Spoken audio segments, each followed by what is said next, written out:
আসসালামু আলাইকুম প্রিয় দর্শক, গল্প রোমানে আপনাদের সবাইকে স্বাগত। খুব সহজেই কিভাবে পারফেক্ট পুডিং বানাতে পারবেন সেই রেসিপি আজকে আপনাদের সাথে শেয়ার করব। তো চলুন সরাসরি মূল রেসিপিতে। প্রথমেই 1/2 লিটার দুধে 1/2 কাপ গুঁড়া দুধ মিশিয়ে নিব। আমি এটা ভিডিও করতে ভুলে গেছিলাম, আপনারা মনে করে মিক্স করে নেবেন। তারপর ভালো করে বলক তুলে জাল করে নিব। দুধ জাল হয়ে গেলে চুলা থেকে নামিয়ে সাইডে রেখে দিব ঠান্ডা হওয়ার জন্য। অন্যদিকে একটি বোলে 4টি ডিম, 1/2 কাপ চিনি এবং 1.5 চা চামচ ভ্যানিলা এসেন্স দিয়ে ভালো করে মিক্স করে নিব যাতে চিনি সম্পূর্ণভাবে গলে যায়।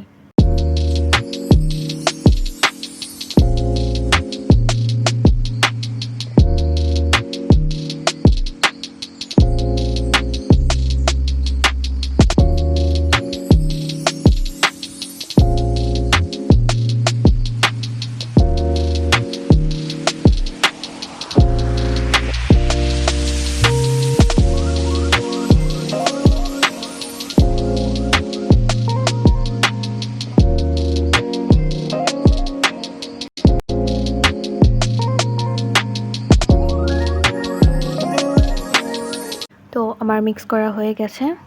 এখন আগে থেকে জাল করে ঠান্ডা করে রাখা দুধ এর মধ্যে ঢেলে দিব।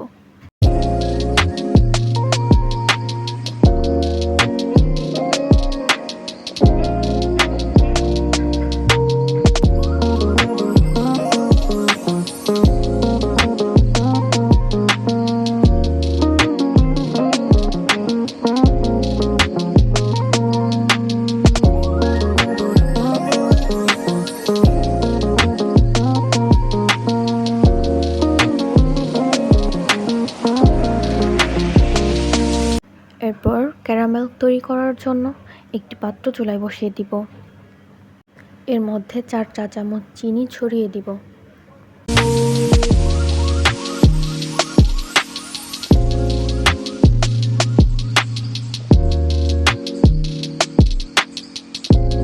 আর খেয়াল রাখতে হবে চুলার আঁচ যেন একদম মিডিয়াম লো আঁচে থাকে, যাতে কোনোভাবে চিনি পুড়ে না যায়।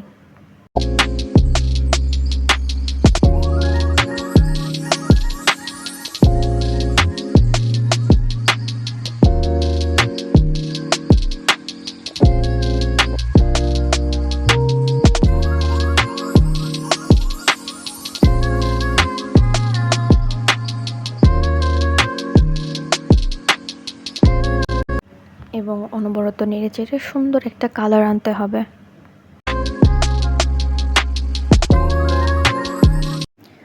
আমার ক্যারামেল তৈরি হয়ে গেছে। এখন ক্যারামেলটা সেট করার জন্য আমি ফ্যানের নিচে রেখে দিব। ক্যারামেল সেট হয়ে গেছে। এবার এর মধ্যে দুধ, ডিমের মিশ্রণ সেকে এর মধ্যে ঢেলে দিব।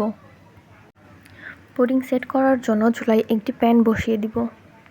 ভিতরে পানি দিয়ে একটি স্ট্যান্ড বসিয়ে দিব। এরপর পুডিংয়ের পাত্রটি স্ট্যান্ডের উপরে রেখে দিব।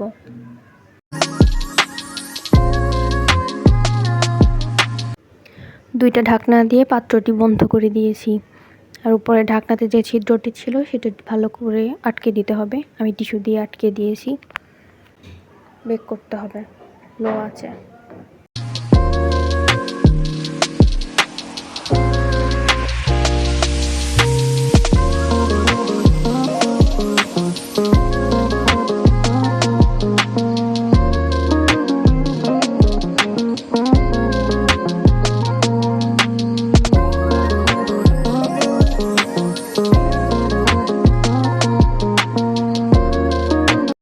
ফিরে এলাম 20 মিনিট পর।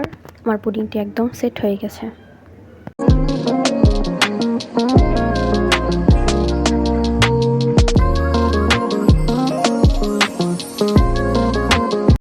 এরপর পুডিংটি পুরো রাত নর্মাল ফ্রিজে রেখেছিলাম। পরের দিন সকালে মোল্ড আউট করেছি।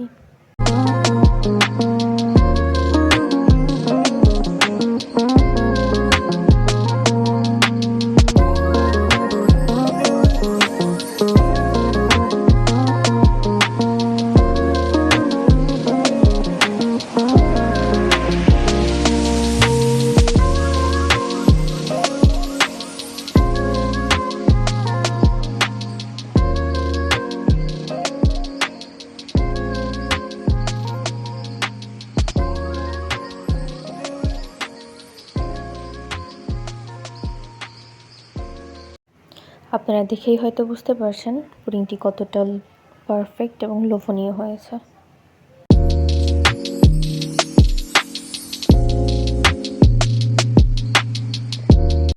আপনাদের বোঝার সুবিধার জন্য আমি এটি কেটে দেখাচ্ছি।